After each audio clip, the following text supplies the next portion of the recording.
스카이어 서프 타임즈 2024년 3월 1일자를 진행하도록 하겠습니다. 내용이 좋았다고 생각하시면 구독, 좋아요 부탁드리고요. 필요하시면 1.5 배속을 보시기 바랍니다.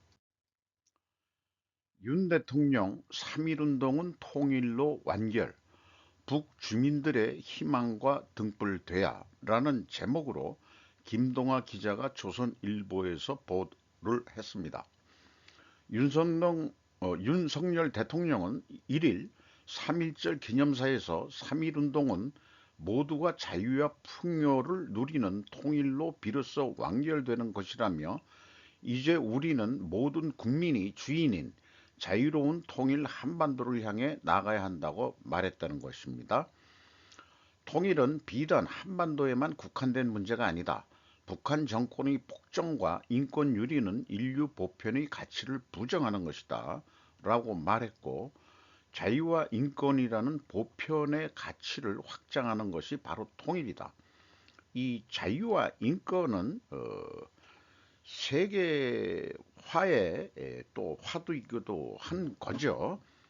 그리고 한일 평화 번영 파트너로서 일본과 같이 간다는 것도 언급을 한 것 같아요. 기미 독립선언의 뿌리에는 당시 세계사의 큰 흐름인 자유주의가 있었다라고도 언급을 했답니다.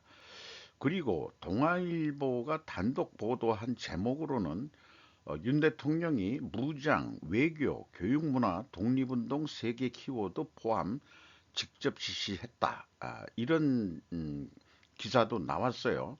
무장 항일 운동, 투쟁과 그다음에 이제 그 외교는 주로 잘 한 게 그 이승만 대통령이 좀 한 거고요. 교육 문화 이런 거뭐 매우 중요하겠죠. 한국의 그 이런 등 이런 것들이 다 포함되는 것은 뭐 바람직한 그 기념사였다고 생각합니다. 그런데 무엇보다도 사람이란 게 이제 먹고 사는 게 가장 큰 문제니까 앞날의 한국 경제 저성장 돌파구 역시 통일로 만들어야 할 것이라고 저는 생각하고요. 세계 최고의 최저 출산율도 아마 자연 증가가 되지 않겠느냐. 저는 그렇게 희망을 걸어 봅니다. 물론 독일이 통일될 때 그 좀 힘들었겠지만은 결론적으로는 지금 세계 3위의 GDP 국가가 됐죠. 아마 그 이 소동만 있었다 그러면은 세계 글쎄요 3위도 했겠죠. 중국이 너무 컸었기 때문에. 그래서 그 이 중국은 우리가 더 강해지기 위해서는 중국은 상대적으로 쇠퇴해야 될 것입니다. 지금 너무 무역 의존도가 심했기 때문에 동반해서 같이 저성장의 굴레로 떨어졌는데 이게 뭔 소리냐? 죄송합니다. 어, 이것을 극복해 나가야 될 것이라고 생각을 하게 됩니다. 그리고 그 뉴스위크 일본판에서 3월 1일 보도 내용인데요. 김정은 독재 체제 붕괴 5가지 시나리오 검증한다라는 제목으로 보도를 했습니다. 러시아의 우크라이나 침공으로 김정은이 인생에서 처음 얻은 진정한 동맹국, 푸틴과 친밀도를 높이고 강세를 보인 김일족의 3대째는 호전적인 언사를 갖고 있지만 그 발밑은 함정투성이다. 이렇게 진단을 하고 있습니다.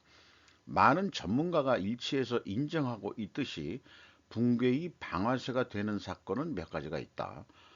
전쟁도 그중 하나가 있고 김정은의 돌연사도 있을 수 있고 대중봉기가 일어나면 군인이나 경찰이 정권을 버리고 인민의 편에 설 수도 있고 엘리트층 일부가 쿠데타를 일으킬 가능성도 부인할 수 없다. 이렇게 얘기를 하고 있습니다.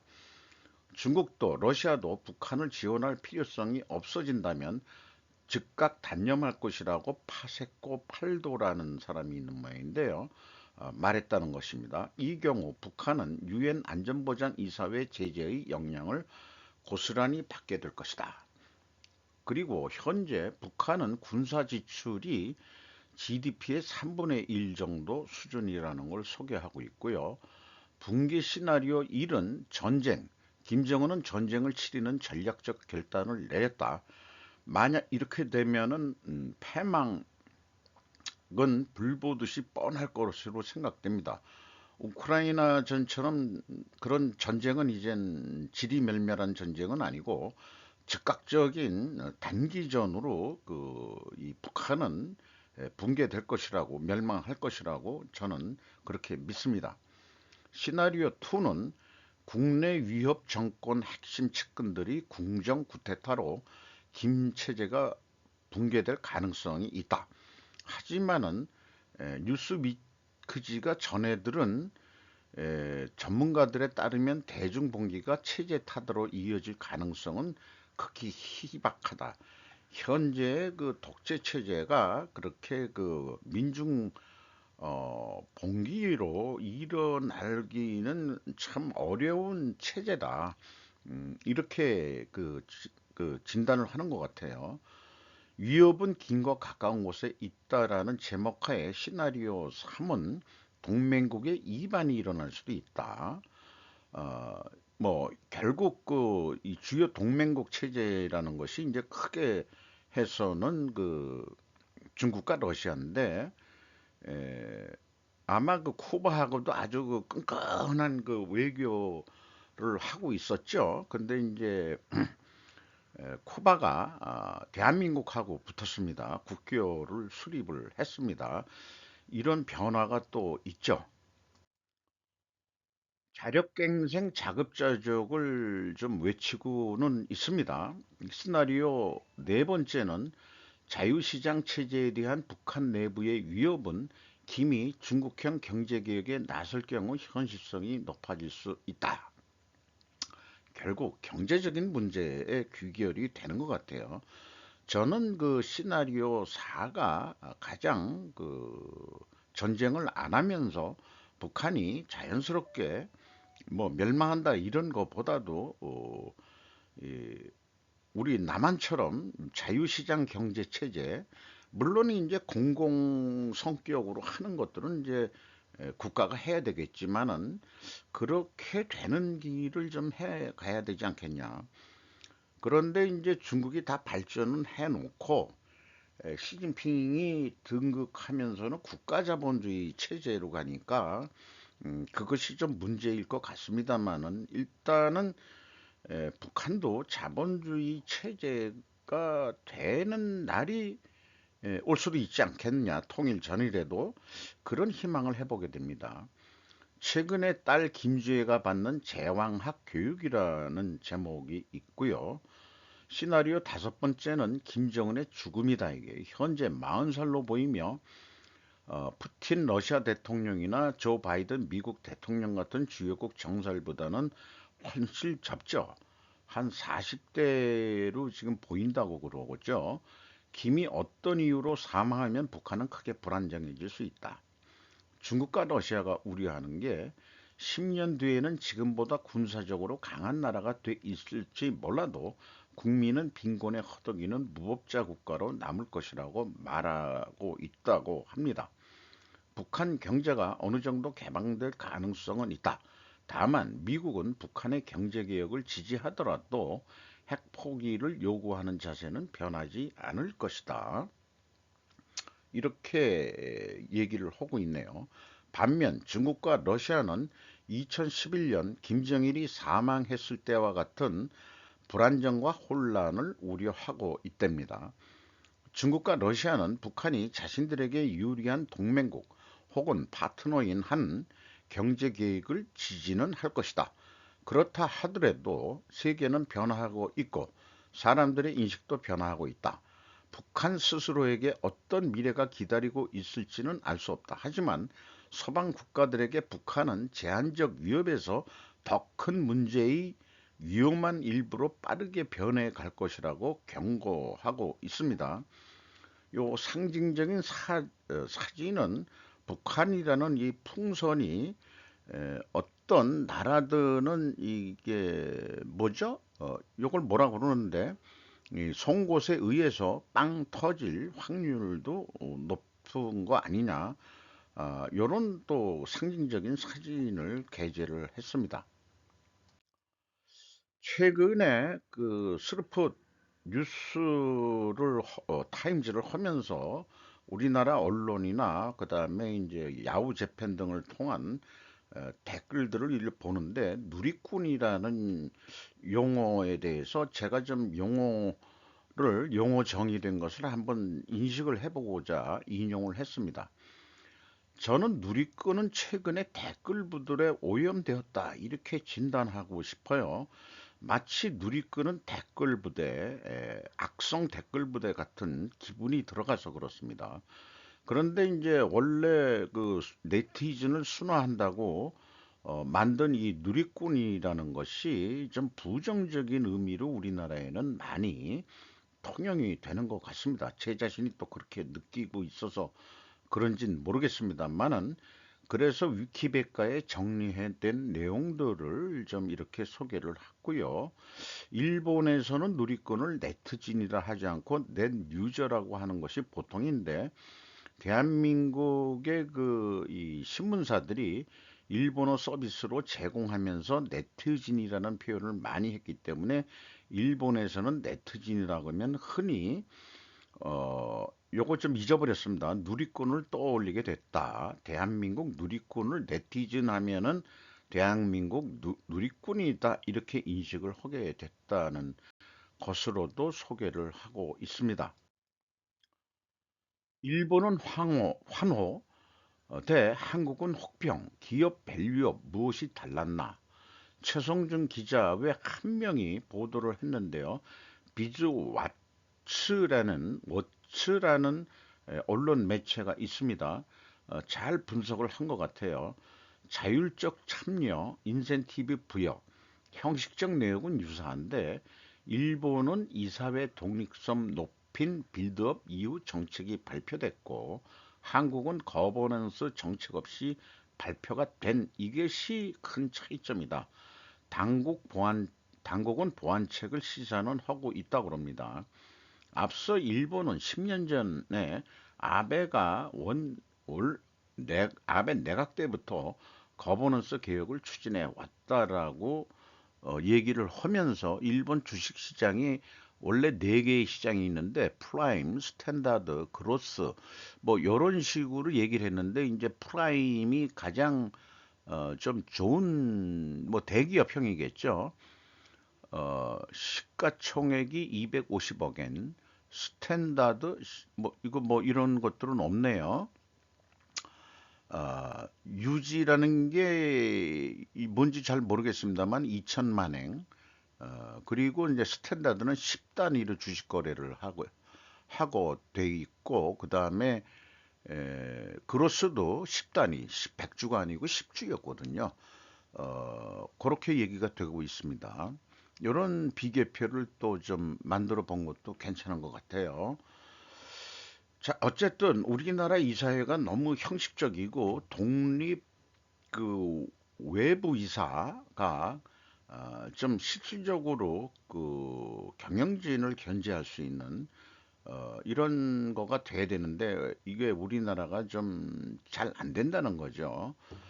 영국 헤지펀드 헤르메스 조나단 파인즈 아시아 일본 제외 수석 포트폴리오 매니저는 일본의 부드러운 접근 방식이 성공을 거둔 이유는 지배주주가 거의 없고 소액주주 보호장치가 제대로 작동하고 지분 이상의 이익을 얻는 그 지배주주를 대변하는 이익 집단이 없기 때문이라고 또 그렇게 진단을 하고 있네요. 최대 주주가 지배주주로 한다 그래도 이익 배당을 많이 하면 자기도 이익 배당을 많이 가져가는 건데 에, 자기도 적게 가져가고 일반 소액주주한테도 좀 적게 주고 내부 유보를 우리나라가 좀 많이 한다. 미래를 위해서. 그것도 뭐 긍정적인 면이 있고 부정적인 측면이 있습니다만은 외국 자본들은 이익 배당을 많이 받으려고 뭐 그런 식으로 또 유도하는 면도 있지 않겠냐 그런 생각이 있는데 좌우간 PBR로 대별되는 그 주식시장의 기업 가치가 낮은 것이 지금 문제이긴 한 거죠. 이유, 나토 가입 희망, 유럽 국가의 위협, 푸틴, 전략적 신호라는 제목으로 데이비드 언스워스라고 폭스 뉴스에서 얘기를 했는데요. 몰도바 대통령이 여성 대통령이네요. 마이야 산도 몰도바 대통령이 노골적으로 EU와 나토 가입을 타진하면서 모스크바는 또 다른 친서방 동맹국이 주변에 생길 것이라는 전망에 점점 더 동요되고 있다. 이렇게 얘기하고요.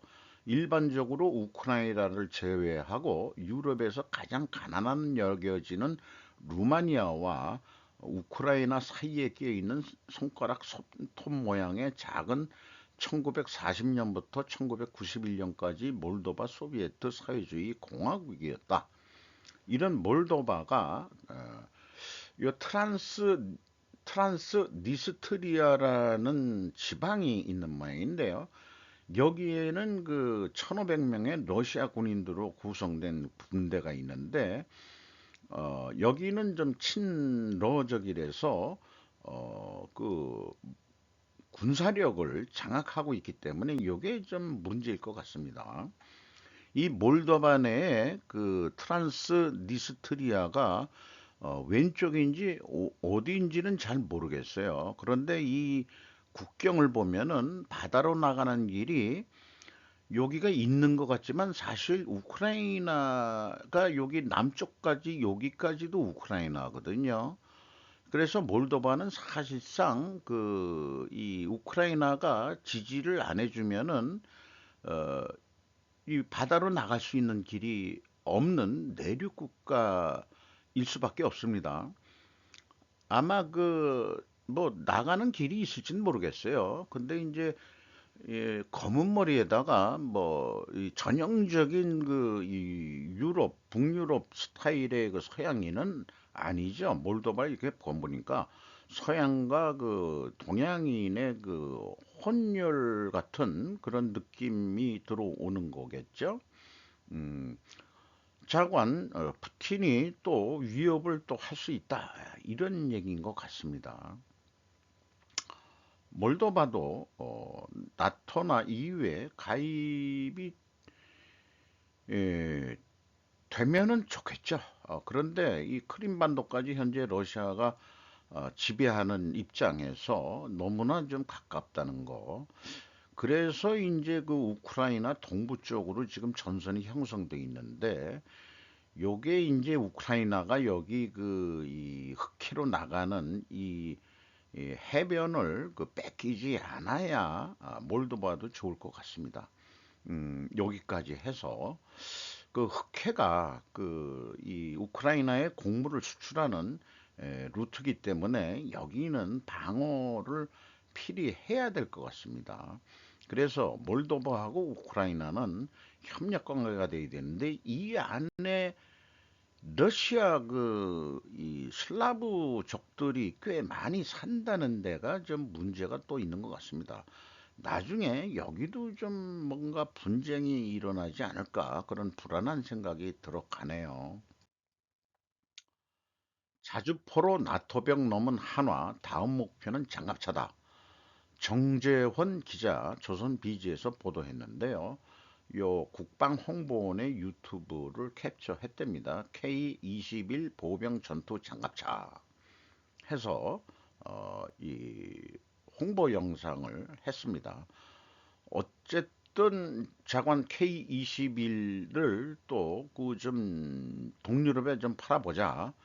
하나 에어로스페이스가 아랍에미레이트 아부다비에서 열린 방산 전시회에서 장갑차에 탑재할 수 있도록 기존 공대지 미사일을 지대지로 개조한 청검을 공개하기도 했다.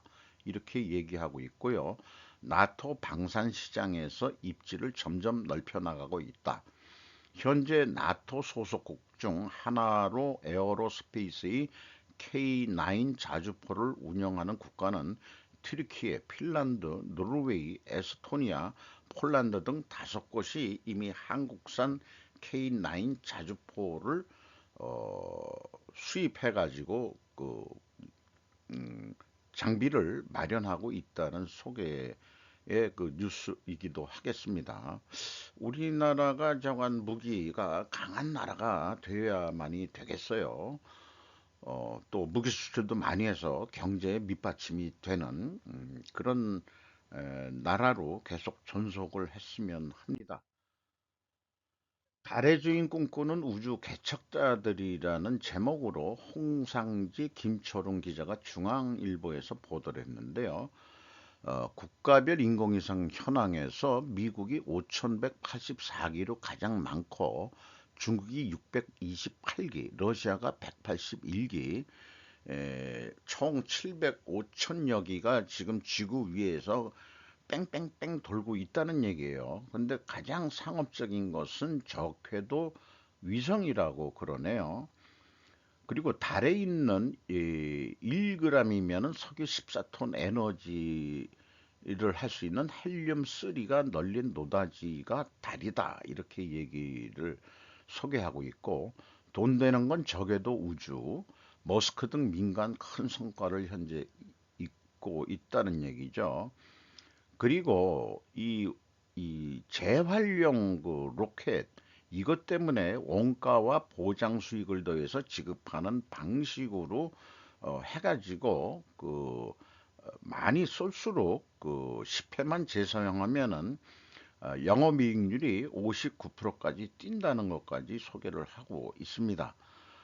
원가 세계를 뛰어넘는 그런 사고방식 이런 것들이 매우 귀중하고 스르프 회계가 아주 복잡하지도 않고 너무 단순해가지고 그런 거로 좀 해야 되지 않겠냐. 우리 고려 상인들이 그 복식부기를 세계 최초로 했다는 것을 어, 뭐 모르는 분들이 있지만은 사실은 그 이탈리아 에서 복식부기를 한 사람도 사실 옛날에 개성상인들이 로마하고도 거래를 했기 때문에 고려시대 때 개성상인의 그 복식부기가 이 글로 넘어간 거 아니냐.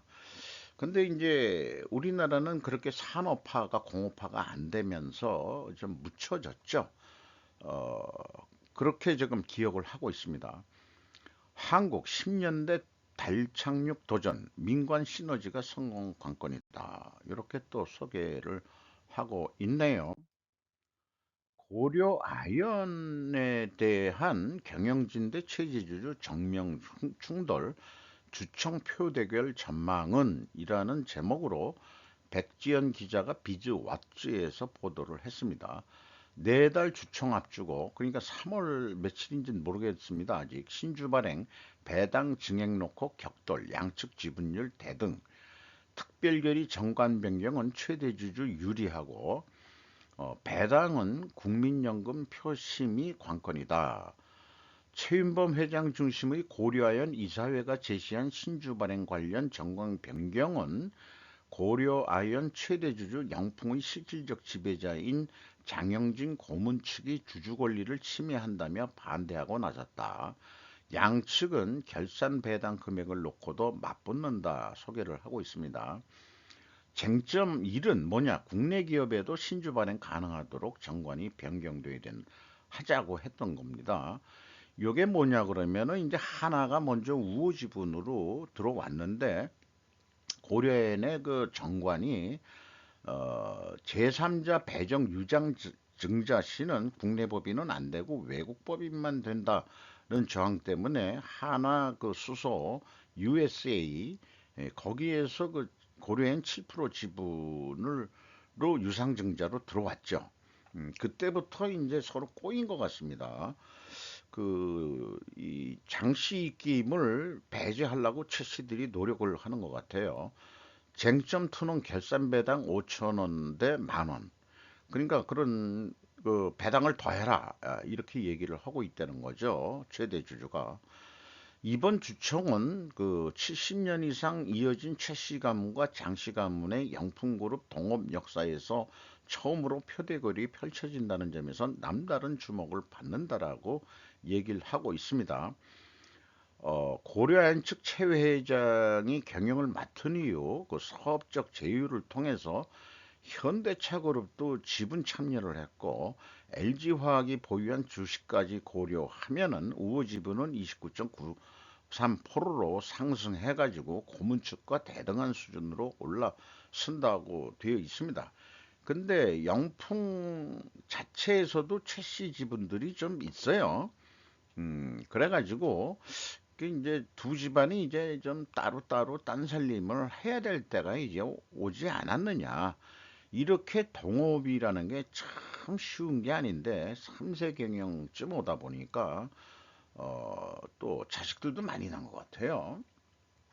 그러니까 돈 있으면 자식을 많이 낳을 수가 있겠죠. 돈이 없으니까 애들 저출산을 하고 그러는데 자관 또 이 재산이 또 승계가 돼야 되고 그 상속이 돼야 되고 뭐 이런 해서 좀 뭐 외국 유학파들 몇 해까지 다녀오면서 그렇게 경영 수업들을 하니까 음, 아무래도 좀 나눠지는 게 좋지 않겠냐 그런 생각을 해보게 됩니다.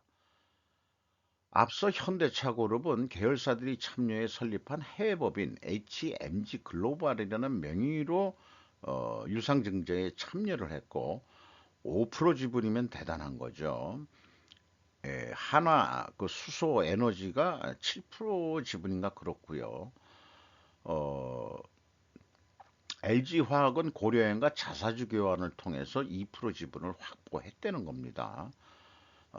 이런 식으로 지금 고려엔이 2차 전지의 그 기초 소재의 핵심적이니까 현대차나 LG화학이나 그 한화나 다 좀 뭐 전략적 그 제휴를 통해 가지고 서로 윈윈하는 게임을 만들어 보려고 하는 것 같아요.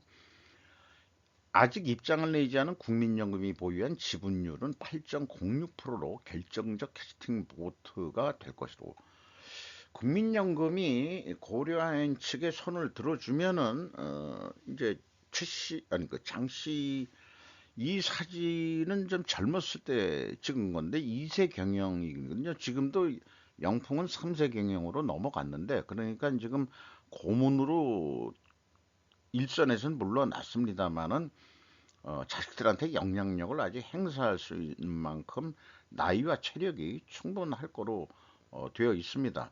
이번에 고려에는 5천 원 주당 5천 원 배당을 헛었다. 근데 이제 장식 쪽에는 만 원 배당을 해라. 이렇게 되는 거고 어, 이 신주 발행을 그 제3자 배정할 때 국내 법인까지도 국내 법인이 좀 투자하고 싶은 데가 있긴 또 있는 모양이에요. 근데 이제 변경 반대한다. 자기가 실질적으로 좀 지배하고 싶으니까. 근데 경영은 최씨 가문들이 다 해왔다는 그런 얘긴 거죠. 미국 상원 정부 셧다운 방지 법안 승인 바이든에게 전달했다. 데이비드 모건과 마키니 브리스가 로이터 통신을 통해서 보도를 했습니다. 민주당이 다수를 차지하는 미국 상원은 목요일 공화당이 장악한 하원이 자금이 고갈되기 시작하기 전 36시간 이내에 이를 지원한 후 부분 정부 폐쇄를 피하기 위한 단기 임시 지출법인을 승인했다. 앞서서 목요일 하원에서는 207명의 민주당 당원들이 320대 99로 공화당 113명과 함께 단기 미봉책을 승인했으며 이로써 의회는 10월 1일부터 시작된 전체 회기년도 자금 지원에 합의할 시간이 더 길어졌다 이렇게 소개를 하고 있네요. 어쨌든 이번에 그 셧다운을 방지해놓고 존슨 하원 의장 공화당이죠. 미국 하원 우크라이나 지원 검토 시기 명확히 이제 할 때가 됐다. 이렇게 얘기를 하고 있네요. 요게 확보가 돼야 우리나라 보고서 그 포탄 155mm 보내라 하는 것도 말팔이 좀 통하지 않을까 이렇게 생각을 합니다. 제조업의 총자산 회전율은 최소 1은 되어야 바람직하다고 저는 배웠는데 금융업은 그 총자산 회전율이 몇 프로가 그 바람직한지 그 예대금리 마진이 일단 주 영업이익이니까 그 다음에 이제 돈놀이도 하는 게 있죠 은행이. 근데 그 핵심은 이제 그 대출이자와 예금이자 그 차액이 이제 수익이기 때문에 제조업에서는 그것이 영업의 비용이지만은 금융업은 그게 이제 본업인 거죠. 그래서 삼성물산의 비율을 들어보면은 매출액이 24조 4,736억 원인데 전체 자산이 47조예요. 그러면은 총자산 회전율은 52%, 0.52에 해당합니다. 제조만 있는 게 아니죠. 무역도 하고, 그 다음에 뭐, 아직 패션도 삼성물산에 있고, 건설업도 또 하고 있죠. 업종이 여러 개가 합쳐져 있어가지고, 그렇게 되는데, 어쨌든, 총자산 회전율이, 매출이 이 자기 자산만큼 정도는 올라야 그게 이제 충분히 그 영업 활동이 지금 활성화돼 있다. 이렇게 좀 볼 수 있는 거 아니냐. 총 자산 회전율이 14.6%그 내려갔어요. 그리고 손익으로 봐서는 영업이익률이 0.5% 증가했고 영업이익도 5.6% 증가는 했습니다.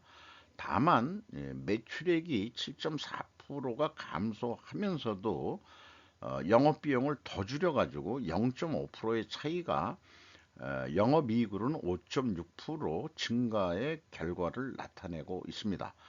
삼성물산이 그 영업 비용을 더 어떻게 줄일 수 있었는지 무역 부분도 있으니까 나중에 이런 경우는 좀 궁금해서라도 분석을 해보고 싶어요. 하나은행 제가 하나은행을 거래하고 있어서 그런지 몰라도 하나은행이 좀 눈에 띄더라고요. 그 자산이 478조나 되네요. 엄청 큰 규모입니다. 근데 총자산 회전율이 매출액이 51조니까 총자산 회전율은 매출액 나누기 그 자산이거든요. 그러면 10.7%로 0.6%가 하락을 했습니다. 은행업은 그 제 생각인데 그냥 그 느낌 같은 느낌으로 그 한 15% 정도 돼야 되지 않겠냐 은행은 예대 마진 차이로 매출액이 일어나는 게 다른 그 수익도 있습니다만은 그래서 한 15%까지는 노력을 해야 되지 않을까 그런 생각도 해보게 됩니다. 2023년도 매출액이 51조 2,315억 원이 되네요. 2.4% 감소했고 영업비용은 더 감소를 시켰어요. 이것도 어떻게 비용을 줄였는지 매우 궁금합니다. 그래서 영업이익은 거꾸로 10.1%가 증가를 했습니다. 높은 금리로 많이 대출을 한 것 같기도 하고 그렇습니다. 노토 지진 붕괴 가옥 새해 첫날 그대로 한 걸음 한 걸음 나아갈 수밖에 없다. 그 능등이라는데 노토라고 발음하는 모양이죠. 어, 능자가 맞죠? 재능할 때 능자.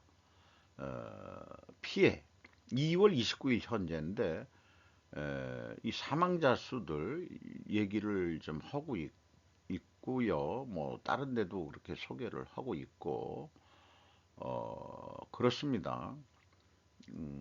무슨 요거는 석천현이라는 데를 얘기를 하고 있는데 241명 가로 열고는 뭐 부상자인가요? 아닌데 요게 그 가로 열고는 잘 모르겠습니다. 가로는 재해 관련 사고사인지 뭔지 잘 모르겠다. 피난자는 2차 피난 합해서 그렇다. 뭐 그런 뜻이 있는 모양이네요. 부상자도 있고, 그 피난자도 있고, 그 다음에 가옥 피해 7만 5,410채나 가옥 피해가 있으니까 이거 재건하는데 엄청 많이 힘들어지겠네요. 그러니까 한 걸음 한 걸음 가자. 음, 이런 얘기도 있고 또 그 노토에 그 구호물자 보낸다고 군 수송기하고 또 그 에어버스하고 충돌하는 사고까지 또 겹쳐가지고 군 수송기 인원 5명은 현장에서 사망하고 에어버스의 탑승자들은 전원 구출을 해가지고 에어버스의 그 이 절연이 아니고 그 화재에 잘 타지 않는 그런 특수 섬유로 돼 있어 가지고 그걸 무슨 시간이라고 그러는데 그 시간 동안 버틸 수 있었기 때문에 다 탈출할 수 있었다. 이런 얘기도 뉴스가 나온 적이 있죠. 드론으로 보는 세상, 이게 D자겠죠? 다즈린이라고 상공에서 촬영된 경이로운 사진들이라고 해서 과테말라 시티에 생긴 인조의 함몰 구멍. 야, 어떻게 이렇게 뚫릴 수 있는지. 큰 구멍으로. 집 한 채가 싹 사람도 피해가 있었던 것 같아요. 요거는 피싱 보트인가 오로라인가 색깔이 참 이게 그 어망을 이렇게 꽉 퍼뜨리는 게 아마 사람 손으로 하는 게 아니고 요 기계로 뭐 쏠 것 같아요. 그 어선에서 그런 순간적인 거를 어떻게 잘 포착을 한 것 같습니다. 드론이라는 게 생기면서 우리는 안 보이던 세상을 위에서 볼 수 있게 됐습니다. 페가수스 항공 862 편의 접지. 이게 뭐 활주로를 이탈해가지고 일로 이렇게 됐다는데 사망자나 부상자는 없었다고 다행히 그렇게 됐는데 바다에 안 빠진 것만 해도 다행이네요. 화라산의 용암이 흘러 넘치는 그런 장면도 드론이 촬영하는 장면도 또 드론이 뭐 여러 대 떠가지고 찍은 모양이죠. 이런 사진도 볼 수 있네요. 요거를 어저께 한 것 같은데 재편집을 했습니다. 청새치라는 게 이렇게 생겼는데 물고기를 잡으려고 그럴 때 이렇게 줄무늬가 생기는 그런 변화를 한다고 그럽니다. 이런 것까지 찍어서 뭘 연구를 한다는 거예요. 내용은 잘 모르겠습니다만은 왜 이렇게 그 변하는지. 이런 물고기 떼들한테 무슨 혼란을 줄 수 있고 이게 자기가 공격자가 아니라는 거가 되는 건지 어떤 보호색 장치 같은 그런 거겠죠. 그렇게 생각이 됩니다.